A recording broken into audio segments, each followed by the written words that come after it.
Hello, my name's Lesley Reads and this is my short story called In Clouded Thoughts.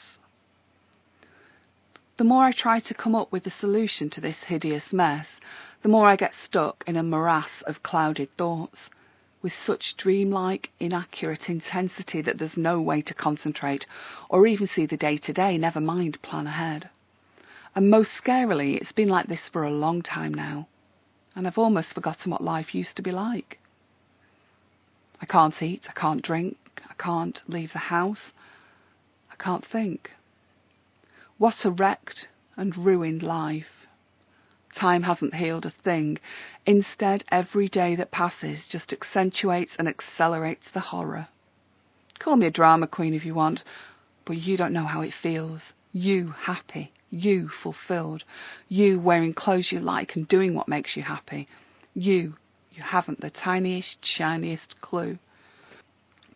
And do you want to know what it's all about and what makes it even worse? What makes it worse is that the hideous mess was made by me. I'm stuck in a life with a woman who refuses to listen to reason and who intimidates, bullies and pushes me around. That's right, she pushes me around. She hurts me on the inside but is too clever to hurt on the outside. Instead, she hurts where the bruises don't show. Whether she is or whether she isn't an inherently evil person isn't the question. It doesn't matter how much pressure she is under and how many of her own issues are coming to light each time I'm hurt. What matters is that she does it, and she does it to someone who loves her. I correct myself, loved her. Believe me, I've tried to break things off, but she always gets me back through fair means and foul, mainly with deviousness and manipulation.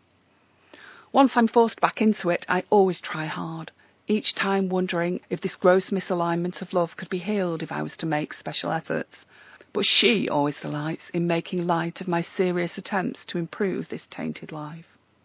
Each chink in my armour, each attempt at positivity and each request for fun is met with the same response, a shouting, bottom lip sticking out, full-blown argument, just because she enjoys it, just because she can. It's as simple as that. She'll never try to make things better because the hideous mess we built between us gives her so much joy. So that leaves me where? Clouded, depressed, and worst of all, without an escape plan. My doctor sends me for counselling. It helps, but only while I'm there. It feels wrong somehow, as if I should know better than to need help, and as if I should be able to manage without it, as if my large, strong size somehow protects me from her, as if my very masculinity is enough. Yet, as soon as I return to our little house, paid for by me, decorated by me and loved by me, there she is again, hulking despite her small size, moody and brooding like a dark tiger in the corner of my living room, always with her back towards me, always facing the computer. My computer in our home, hijacked by this grisly bear of a social media mad cow. I'm your husband, I say. Doesn't that mean anything? I try mild sleeping tablets and antidepressants, which aren't helping with the clouded thinking, but do give a little relief with dulling the pain. I am in the agony of wasted life. In the end, only one can survive, because if she won't allow my escape, then one of us must die. It sounds so dramatic, but it isn't, really it isn't. It's the simplest thing in the world, because I can't be in this life the way it is for a moment longer. Death is preferable. Whether it is mine or hers doesn't really matter. I took the pills 15 minutes ago.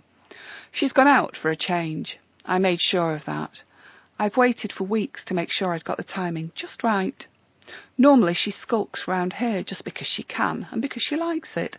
But on days like today, when she isn't here, she knows I begin a recovery and independence of sorts. I come round a little. I feel happier too, though I'm always just waiting for her key in the door. I wish she wasn't coming back, but she is.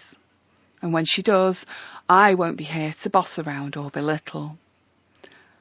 I am no longer the vivacious, fun-loving man she underhandedly transformed into a downtrodden husband.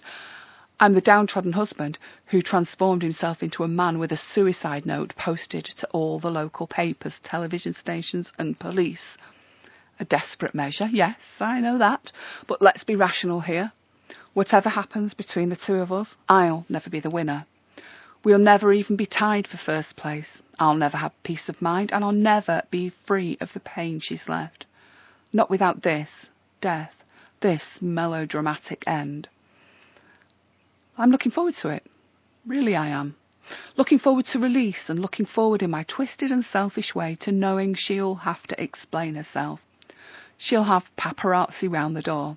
She'll have so many questions to answer. It won't be something she enjoys, because she'll lose that control she values so much. And the contents of that suicide note? Well, I thought of sending to the police first, but wondered if they'd consider it a cry for help. I don't want rescue. I want release.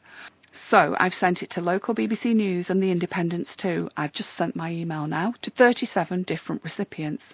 They don't know the address here, just my name and hers. Once they've published that and our wedding photo that I sent as an attachment, the police will have no choice but to investigate her. My note says, "My name is Colin. I am a good person.